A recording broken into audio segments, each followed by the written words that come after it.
మండల కేంద్రం కరప గ్రామంలో త్రాగునీటి సమస్యతో ప్రజలు అల్లాడిపోతున్నారని, అలాగే ఉమ్మడి ప్రభుత్వం వచ్చిన వెంటనే గ్రామాల్లోని త్రాగునీటి సమస్య, డ్రైనేజ్ సమస్యలను తక్షణమే పరిష్కరించడం జరుగుతుందని Kakinada rural Janasena party assembly అభ్యర్థి పంతం నానాజీ తనయుడు పంతం సందీప్, రూరల్ టీడీపీ కోఆర్డినేటర్ పిల్లి సత్యనారాయణమూర్తి పేర్కొన్నారు. ఎన్నికల ప్రచార కార్యక్రమంలో భాగంగా మండల కేంద్రం కరప గ్రామంలో స్థానిక జనసేన, తెలుగుదేశం, బీజేపీ పార్టీ నాయకులు, కార్యకర్తలు పంతం నానాజీకి మద్దతుగా ప్రచారం చేపట్టారు. గడప గడపకి తిరిగి ప్రజలకు ఉమ్మడి కూటమి మేనిఫెస్టో పత్రాలు పంపిణీ చేశారు. అలాగే నెల 13వ తేదీన జరిగే ఎన్నికల్లో గాజు గ్లాస్ గుర్తుపై ఓట్లు వేసి అత్యధిక మెజార్టీతో గెలిపించాలని కోరారు.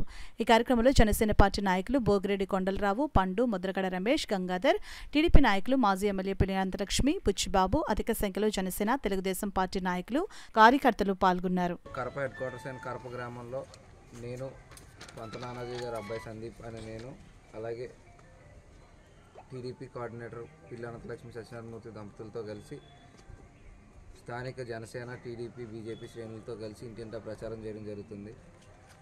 అయితే ఈవేళ మనం చూస్తూ ఉంటే ఇక్కడ ఇంటింటా ప్రచారం చేస్తుంటే ఎవరు కూడా మాకు ఒక స్కూల్ బిల్డింగ్ కావాలనో లేదా గుడి కావాలనో అడిగేదానికంటే కూడా మౌలిక సదుపాయాలు అడగడం జరుగుతూ ఉంది.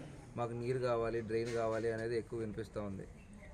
నానాజీ గారు కూడా మొన్న వారాయప్పటి నుంచి దాని ముందు నుంచి కూడా ముఖ్యంగా నెగ్గిన వెమ్మటే ప్రత్యేక దృష్టి మౌలిక సదుపాయాలైనటువంటి డ్రింకింగ్ వాటర్, డ్రైన్స్ ఫెసిలిటీ మీదే, వీధి దీపాలు, వీటి మీదే ఎక్కువ శ్రద్ధ చూపుతానని కూడా తెలపడం జరుగుతుంది.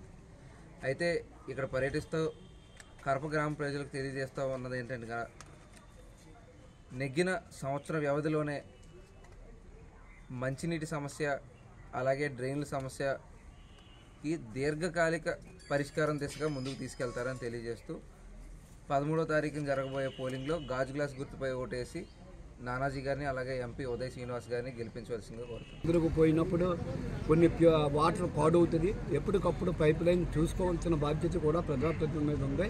ఇంతకుముందు ఫిషర్మెన్ కాలనీలో కూడా ఇదే పరిస్థితి వచ్చినప్పుడు పైప్ లైన్, అప్పుడు ఈ చెరువులు అయినప్పుడు పైప్ లైన్ బదలాసిపోయి డైవర్ రావటం, అప్పటికప్పుడు 2 రోజులు క్యాంప్ మెయింటైన్ చేసి అక్కడ ఉన్న వాళ్ళందరికీ కూడా తెలుగుదేశం ప్రభుత్వంలో సఫర్లు చేయటం మీకు అందరికీ కూడా తెలిసింది. ఏది ఏమైనా నానాజీ గారి దృష్టికి ఈ 2-3 ఇక్కడ వేడంగి కానీ, అక్కడ తోరంగి కానీ, అక్కడ కాకినాడ పండూరు స్కీమ్ కానీ 4 స్కీములు ఉన్నాయి. కాకినాడ రూరల్ నియోజకవర్గంలో 4 స్కీముల యొక్క ప్రాబ్లమ్స్ నానాజీ గారికి చెప్పడం జరిగింది. ఏది ఏమైనా సంబంధిత